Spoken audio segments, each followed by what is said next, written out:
नमस्कार दोस्तों, आज मैं आपको धर्मराज जी के नित्य नियम की कहानी सुनाने जा रही हूँ। प्रेम से बोलिए धर्मराज जी की जय हो। एक नगर में एक परिवार रहता था। परिवार में जानकी और उसका 5 साल का पुत्र था। जानकी के पति का एक बीमारी में स्वर्गवास हो गया था। जानकी धर्मराज जी का नित्य नियम निभाती थी। एक दिन जानकी का पुत्र बोला, माँ तुम यह क्या करती हो, इससे क्या होता है? तो जानकी बोली, बेटा यह धर्मराज जी हैं जो हमारे कर्मों का लेखा जोखा लेते हैं और हमारे दुख दरिद्र को दूर कर देते हैं। इसी तरह उनके दिन बीत रहे थे। एक दिन सेठ आता है और कहता है, जानकी तुमने अपने पति के इलाज के लिए 10,000 रुपए लिए थे जो अब 30,000 हो चुके हैं, कब चुकाओगी? जानकी कहती है, सेठ जी आप मुझे 2-3 महीने का समय दे दीजिए, मैं चुका दूंगी। पर सेठ कहता है, नहीं तुम मुझे 2-3 दिन के अंदर 10,000 रुपए दे दो, नहीं तो तुम्हें जेल की हवा खानी पड़ेगी। जानकी बहुत गिड़गिड़ाती है पर सेठ नहीं मानता है। इतना कहकर चला जाता है। जानकी दूसरे के घरों में झाड़ू बर्तन करके घर का खर्चा चलाती थी। जानकी जिसके घर काम करती थी उसके वहां गई और एडवांस पैसे मांगने लगी, पर सभी ने देने से मना कर दिया। ऐसे ही 2-3 दिन बीत गए और सेठ पुलिस के साथ आ गया। पुलिस वाले ने कहा, जानकी जी आपके खिलाफ सेठ जी ने रिपोर्ट दर्ज कराई है। अगर अभी आपने सेठ जी का 10,000 रुपए दे दिया तो वह अपना केस वापस ले लेंगे। जानकी इतना सुनकर रोने लगी और सेठ जी के आगे गिड़गिड़ाने लगी। तभी जानकी का बेटा बोला, माँ तुम चिंता मत करो, तुम कहती हो ना धर्मराज जी हमारे कर्मों का लेखा जोखा लेते हैं और हमारे दुखों का अंत करते हैं, तो वह जरूर आएंगे। इस पर सेठ हंसता है और कहता है, जानकी अपने बच्चे को भी उल्टी पट्टी पढ़ा रही हो क्या? कहाँ है तेरे भगवान, कब आएंगे? कोई भगवान नहीं होते हैं। अब तुम जेल की हवा खाओगी। इंस्पेक्टर साहब ले जाइए इसे जेल में। तभी एक दूसरे सेठ आते हैं और कहते हैं, रुक जाइए इंस्पेक्टर साहब, सेठ जी का कर्जा मैं देता हूँ। और वह 30,000 रुपए देते हुए कहते हैं, आपका कर्जा समाप्त हो गया कि और है? इस पर वह सेठ जी कहते हैं, हाँ हो गया, पर आप कौन हैं? आप जानकी के रिश्तेदार हैं क्या? आज गांव में पहली बार देखा है। इस पर वह दूसरे सेठ जी कहते हैं, हाँ मैं जानकी का दूर का रिश्तेदार हूँ। अब आपका कर्जा चुकता हो गया हो तो आप जा सकते हैं। सेठ जी और इंस्पेक्टर साहब चले जाते हैं। जानकी का बेटा रोहन बोलता है, माँ यह हमारे भगवान जी हैं। तुम कहती थी न कि हमारे दुखों को दूर करते हैं भगवान जी। तब जानकी उस दूसरे सेठ जी से पूछती है, आप कौन है, आपने हमारी सहायता क्यों करी? तब धर्मराज जी अपने असली रूप में दर्शन देते हैं और कहते हैं, जानकी अब दुख के दिन तुम्हारे समाप्त हो जाएंगे। इतना बोलकर वह अंतर ध्यान हो जाते हैं। माँ बेटे दोनों धर्मराज जी को दंडवत प्रणाम करते हैं। धर्मराज जी की कृपा से जानकी का घर अन्य धन से भर जाता है। धर्मराज जी का नित्य नियम निभाने से जानकी का यह लोक और मरने के बाद परलोक सुखमय बन जाता है। हे धर्मराज जी, जैसे आपने जानकी पर अपनी कृपा करी वैसे ही अपने सभी भक्तों पर अपनी कृपा बनाए रखना। जो भी आपका नित्य नियम निभावे उसका यह लोक और मरने के बाद स्वर्गलोक का सुख देना। कहानी अधूरी हो तो पूरी करना, पूरी हो तो मान रखना। प्रेम से बोलिए धर्मराज जी की जय हो। अब सुनते हैं धर्मराज जी और राधा रानी के कृपा की सच्ची कहानी। एक बार एक संत जी किसी गांव के निकट आश्रम पर भागवत जी की साप्ताहिक कथा कर रहे थे। तीसरे दिन वृत्तांत में वह कथा करते हुए बताने लगे, अनेक प्रकार के लोग जो पाप कर्म करते हैं उन्हें अनेक प्रकार के नरकों में जाना पड़ता है, लेकिन एक उपाय है जिसके द्वारा नरकों में जाने से बचा जा सकता है। कोई एक बार सच्चे हृदय से राधा नाम पुकार ले तो वह नरकों में नहीं जाता है। एक सेठ जी जो रोज सत्संग सुना करते थे, सत्संग समाप्ति के पश्चात वह संत जी के चरणों में आकर बड़े जोर से रोने लगे। संत जी ने कहा, सेठ जी क्यों रोते हो, तुम्हारा मन उदास क्यों है? सेठ जी रोते हुए बोले, भगवंत, आपकी कृपा से मुझे सब कुछ प्राप्त है, पर मेरे मन को एक बड़ी चिंता सताती रहती है। संत जी कहने लगे, कहिए कौन सी चिंता है। सेठ जी कहने लगे, आज आपने भागवत कथा में नरकों का वर्णन किया और वर्णन करते हुए बताया कि जीवों को अनेक पापों से नरकों की प्राप्ति होती है, लेकिन एक उपाय है जिसके द्वारा नरकों में जाने से बचा जा सकता है। तो प्रभु, मैं तो आपके शरण में हूँ, रोज सत्संग सुनने आता हूँ। मेरे मन में यह विश्वास है कि आप संतों की कृपा से, भागवत की कृपा से मेरा उद्धार तो हो ही जाएगा। लेकिन मेरा एक छोटा भाई है, उसकी उम्र 50 साल की है। वह ना तो सत्संग में जाता है, ना परमात्मा में विश्वास करता है और ना ही प्रभु का नाम सुमिरन करता है। उसका उद्धार किस प्रकार से होगा, मुझे उसकी बड़ी ही चिंता सताती रहती है। मैं उसे बहुत प्रकार से समझाने का प्रयास करता हूँ। इस संसार के काम तो होते रहेंगे, तुम भगवान के नाम का स्मरण भी किया करो। तब वह कहता है, ऐसा करने से कुछ नहीं होगा, तुम भी मत किया करो। मैं जितना आस्तिक हूँ, प्रभु के प्रति जितनी मेरी आस्था है, वह उतना ही कट्टर और नास्तिक है। तब संत जी ने कहा, क्यों चिंता करते हो, एक दिन उसका भी उद्धार हो ही जाएगा। सेठ जी रोते हुए कहने लगे, हे भगवान, उसका उद्धार कब होगा। आप जैसे महापुरुष हमारे गांव में आए हैं, मुझे तो आप पर ही यकीन है। आप ही उसका उद्धार करके जाइए। अब आप कैसे भी कृपा करके मेरे घर आइए और एक बार उसके मुख से श्री राधा नाम का उच्चारण कराइए। तब सेठ जी की विनय सुन संत जी कहने लगे, कल सत्संग समाप्ति के पश्चात मैं आपके घर जरूर आऊँगा और उसे परमात्मा का सुमिरन अवश्य कराऊंगा। दूसरा दिन हुआ, सेठ जी अपने घर गए, संत जी के आने का इंतजार करने लगे। आश्रम पर कथा की समाप्ति हुई। अब संत जी अपने वचन के अनुसार सेठ जी के घर पहुँचे। जैसे ही घर पहुँचे, सेठ जी ने बड़े श्रद्धा भाव से संतों का स्वागत किया। उन्होंने अपने भाई को बुलाकर कहा, संत जी आज हमारे घर पधारे हैं, उनका दर्शन कर लो। वह अंदर से बैठे बैठे कहने लगा, मुझे ना किसी संत से मिलना है और ना ही भगवान से मिलने की इच्छा है।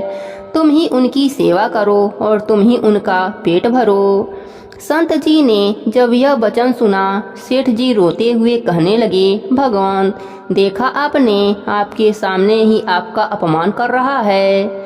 संत जी कहने लगे, सेठ जी परेशान मत होइए, सब कुछ अच्छा हो जाएगा।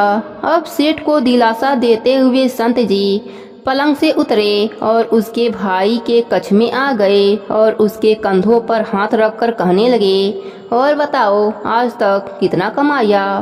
वह संत जी को अपने नज़दीक देखकर कहने लगा, आप अपना हाथ मेरे कंधों से हटा लीजिए। मैं ना संतों को मानता हूँ, ना भगवान को मानता हूँ।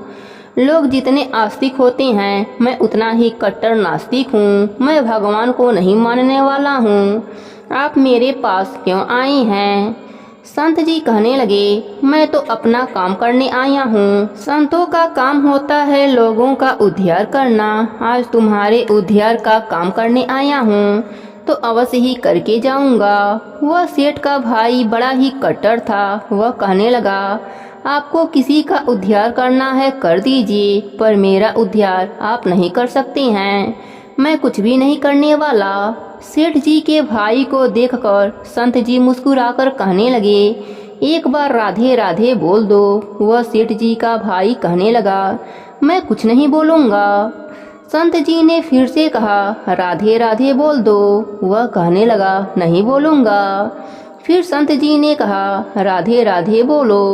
वह कहने लगा, मैं कहा ना कि मैं नहीं बोलूँगा। तब संत जी पुनः सेठ जी के पास आए और कहने लगे, अब आपने मेरे ऊपर यह जिम्मा सौंपा है, अब मैं जैसा कहूँगा आप बीच में मत आना। आप सारे परिवार वाले बाहर जाकर बैठ जाइए। जब तक मैं आपको ना बुलाऊं, तब तक आपके परिवार का कोई भी इस कमरे में न आए।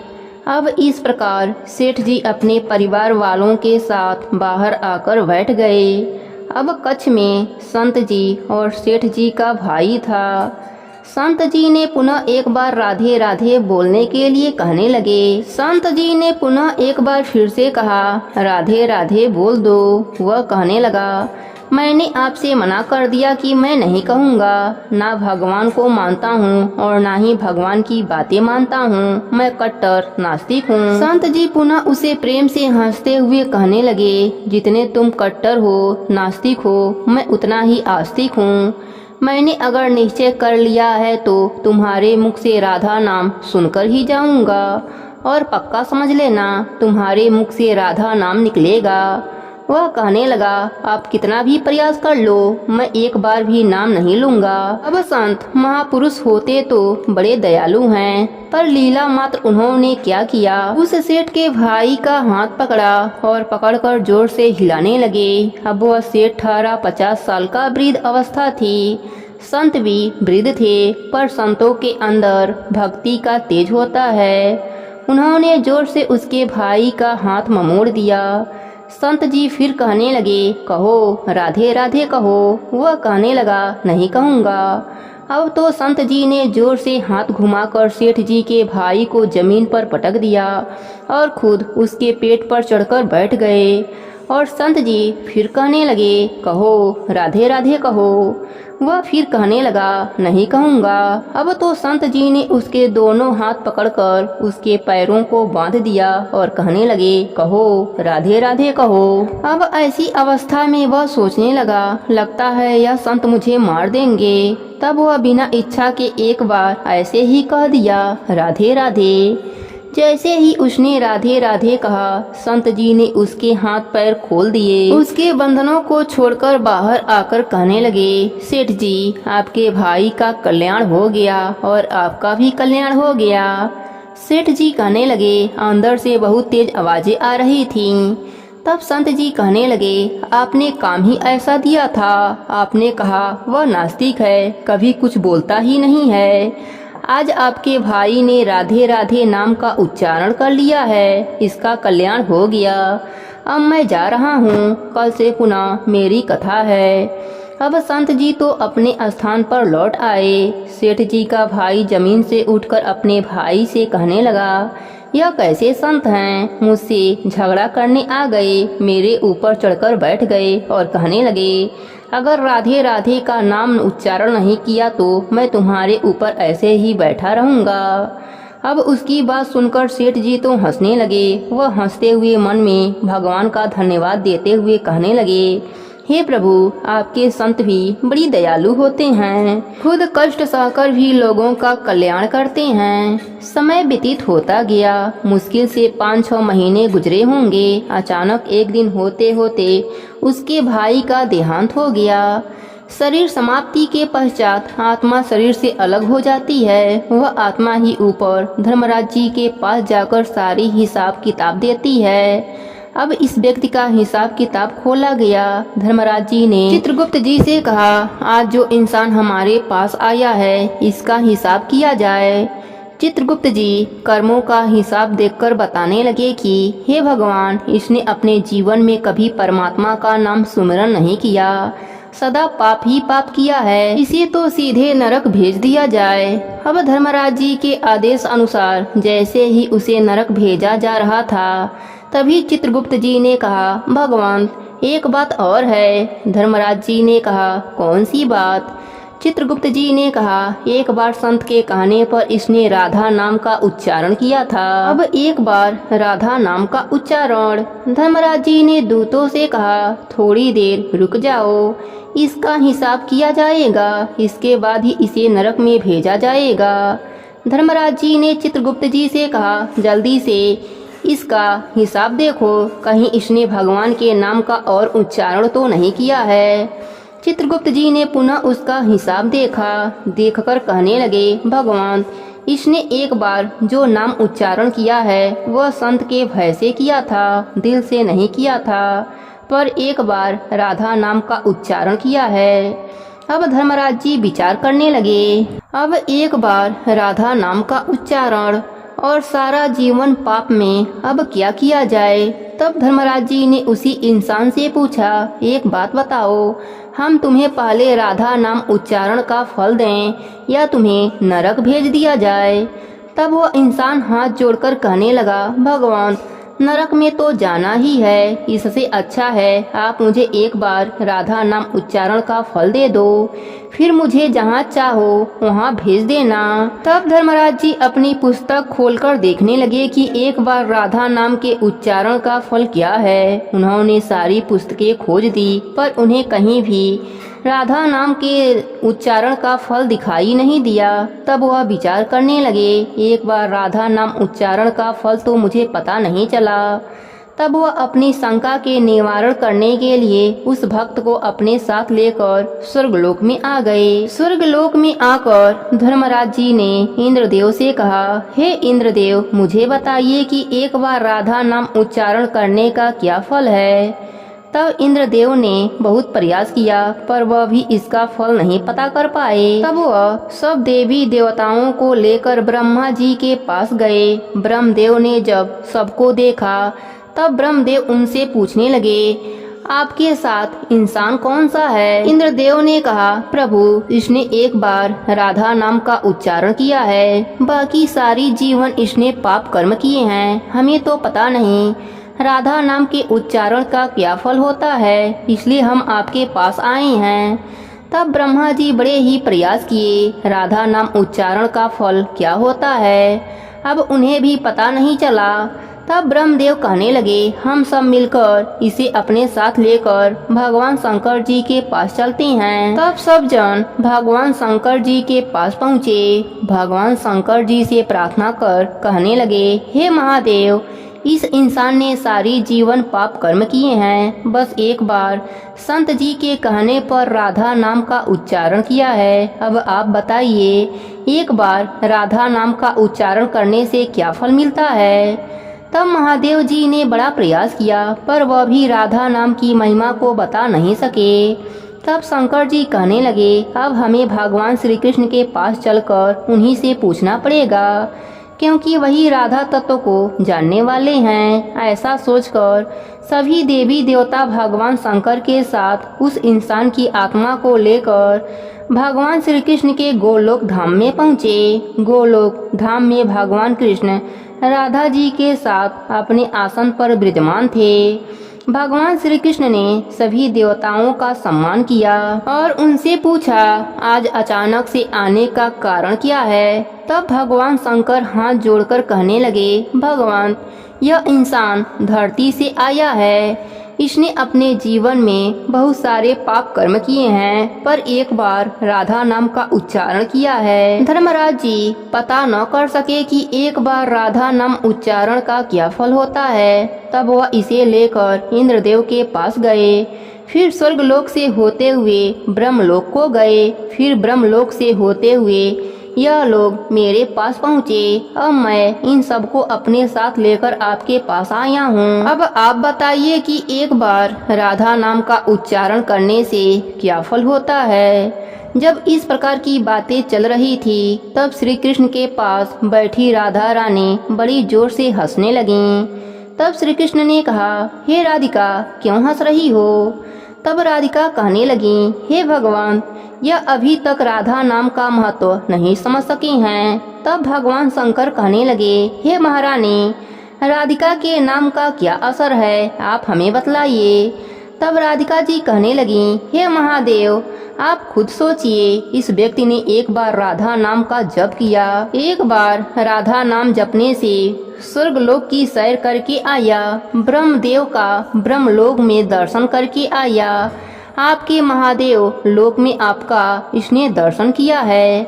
आज एक बार उच्चारण के प्रभाव से यह आप सबको साथ लेकर हमारे गोलोक धाम में आया है, मेरा दर्शन और श्री कृष्ण का पूजन कर रहा है। इससे अधिक राधा नाम का और फल क्या हो सकता है। जब राधिका जी ने इस प्रकार एक बार राधा नाम का पूरा महत्व बतलाया तो धर्मराज जी कहने लगे, यह तो बड़ा अनंत फल है। जो व्यक्ति नरकों में जाने वाला था वह एक बार संत के कहने मात्र से राधा राधा नाम का उच्चारण करने से सब लोकों की यात्रा कर लिया, श्री कृष्ण और राधा जी के चरणों में उपस्थित हो गया है। इससे अधिक फल और क्या हो सकता है।